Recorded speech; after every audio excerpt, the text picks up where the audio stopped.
पंजाब, हरी भरी ज़मीन, मेहनतकश लोग और खुशहाल ज़िंदगी की बेहतरीन तस्वीर। लेकिन इसी धरती पर एक ऐसा नाम भी उभरा जिसने गैंगवार की दुनिया में डर और दहशत का एक अलग अध्याय लिख दिया। उसका नाम था सुक्खा कहलू। कहानी शुरू होती है एक आम युवक से जिसका असली नाम था सुखवीर सिंह कहलू। कहा जाता है कि छोटी सी उम्र में ही वह अपराध की दुनिया के संपर्क में आ गया। छोटे छोटे झगड़ों से शुरू हुआ सफर धीरे धीरे गैंगों की संगत तक पहुंचा और समय के साथ उसका नाम पंजाब के आपराधिक नेटवर्क में पहचान बनाने लगा। पुलिस रिकॉर्ड के मुताबिक उस पर कई गंभीर आपराधिक मामले भी दर्ज लगे।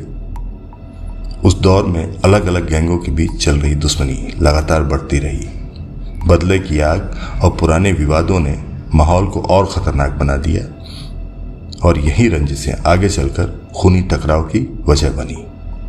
जनवरी 2015 एक ऐसा दिन जिसने पंजाब की कानून व्यवस्था को पूरी तरह से हिला कर रख दिया। कोर्ट में पेशी के बाद उसे पुलिस कस्टडी में वापस जेल ले जाया जा रहा था। फगवाड़ा के रास्ते राष्ट्रीय मार्ग के जरिए रास्ते में ही सब कुछ सामान्य लग रहा था, तभी अचानक दो गाड़ियों ने पुलिस वाहन को घेर लिया। कुछ ही मिनटों में गोलियों की तड़तड़ाहट से पूरा माहौल गूंज उठा। हमला इतना तेज था कि हालात संभलने से पहले ही सब कुछ खत्म हो गया।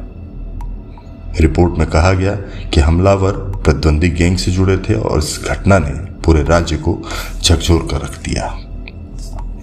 इस हमले के बाद पंजाब पुलिस ने बड़े स्तर पर कार्रवाई शुरू की।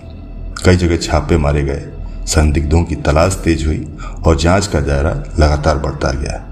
लेकिन कहानी यहीं खत्म नहीं हुई। इस घटना ने बदले की एक नई श्रृंखला को जन्म दिया। समय समय पर गिरफ्तारियां होती रहीं और पुलिस का दावा था कि कुछ लोग आगे भी प्रतिशोध की योजना बना रहे थे।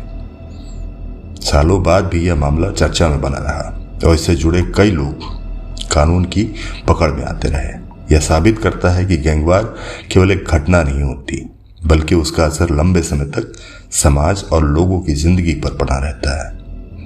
आखिर में यह कहानी एक सच्चाई सामने छोड़ के जाती है। अपराध की दुनिया में कोई स्थायी जीत नहीं होती। एक नाम, एक दौर और एक ऐसा अंत जो याद दिलाता है कि दुश्मनी की राह अक्सर जिंदगियों को अपने साथ ले डूबती है।